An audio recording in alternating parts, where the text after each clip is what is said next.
forth all kinds of evil. The problem with mankind is then his evil heart. Evil because it is self-centered, and evil because it does not contain true love.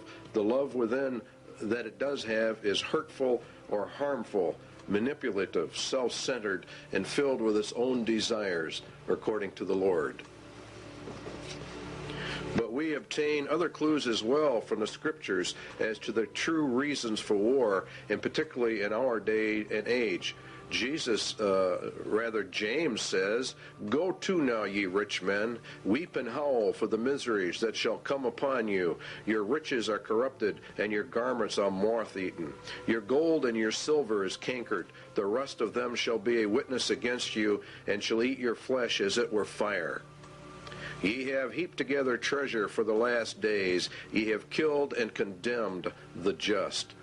Now let's run a little logic. Lust is the center of war, lust is greed, and greed is from evil, self-centered hearts. The Bible also says that the love of money is the root of all evil, or the height of all greeds.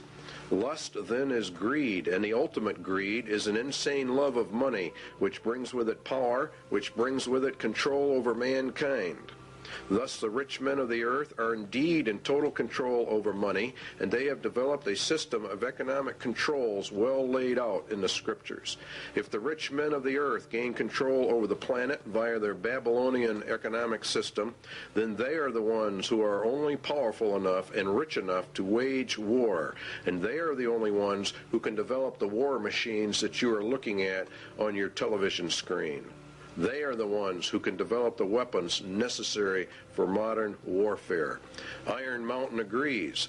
The very title confirms the Bible. The title says that it is a report on the desirability and feasibility for peace. It was ordered by the rich men of the earth. Therefore, they themselves must be the ones waging the wars, and now they have elected not to wage wars, but have elected to do something else, because warfare is drawing to a close. It will have soon served its purpose. In other words, it is a deliberate effort to bring in another system, for the first system of war has almost accomplished the goals originally intended. Albert Pike was purported to have written a letter in which he outlines 3 world wars. Each had a specific purpose, and each had a goal. The last war, World War III, was to be fought to bring in an era of peace under Lucifer. It was to be fought predominantly between the United States and the Soviet Union, and it would come in an era of seeming peace when it seemed like everything was fine, everything was great. The Bible says that the Antichrist is a man of peace. He rides a white horse and has no war machine. There are no arrows in his bow. He is to usher in a period of peace after great wars. Iron Mountain is about this era of peace. Iron Mountain is a report to aid Antichrist in his rise to power. It is in reality a report from hell.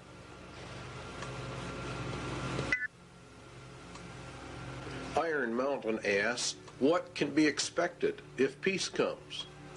What should we be prepared to do about it? What, for instance, are the real functions of war in modern societies? These are very important questions.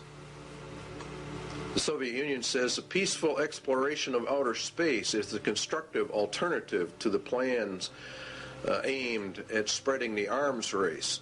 In other words, we are always going to find that the opposite of war is peace, which of course it is in reality. But what Iron Mountain is getting at is, what are the real functions of warfare, the invisible functions of warfare? What role do they play in the overall structure of human society? For example, the Soviet Union has been on a war footing for years and years. We have, to a lesser extent, in America, been on a war footing. It's been predominantly a Cold War for many, many years, but nonetheless, it has been, and as far as the economics of it are concerned, it has been a war era. It's been an age of war. And what this report is asking about is, what about peace? It is surely no exaggeration to say that conditions of world peace would lead to changes in the social structure of the nations. These changes would be of unparalleled and revolutionary magnitude. As we would transition then from an era of war into peace, what would be the problems? It is an incorrect assumption that war as an institution is subordinate to the social system it is believed to serve. What they're saying here is that nations wage war for reasons other than what they state. War itself is the basic social system within which others are secondary modes of organization, conflict, or conspire.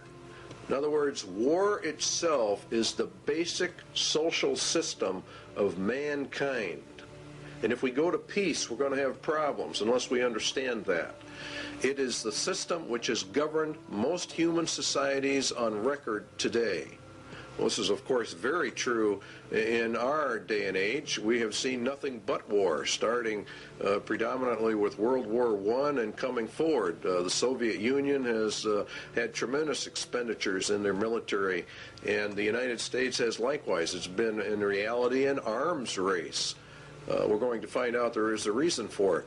The capacity of a nation to make war is the greatest social power it can exercise. War-making, active or contemplated, is a matter of life and death, says Iron Mountain. The misconceptions of war: 1, to defend a military, or defend a nation rather, from military attack by another, or to deter such attack. To defend the national interest, economic, political, or ideological. To maintain or increase a nation's military power for its own sake. Now you see, these are the visible or more obvious reasons why a person would say, well, that's why we have war. But what they're saying is there are more less obvious, very invisible, and this is the heart of the entire Iron Mountain report. Its conclusion was that war is absolutely necessary. It's an absolute requirement for human societies and nations to come together.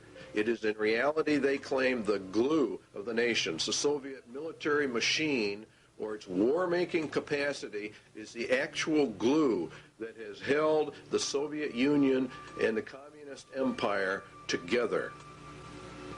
If they were to move into an era of peace, what would happen?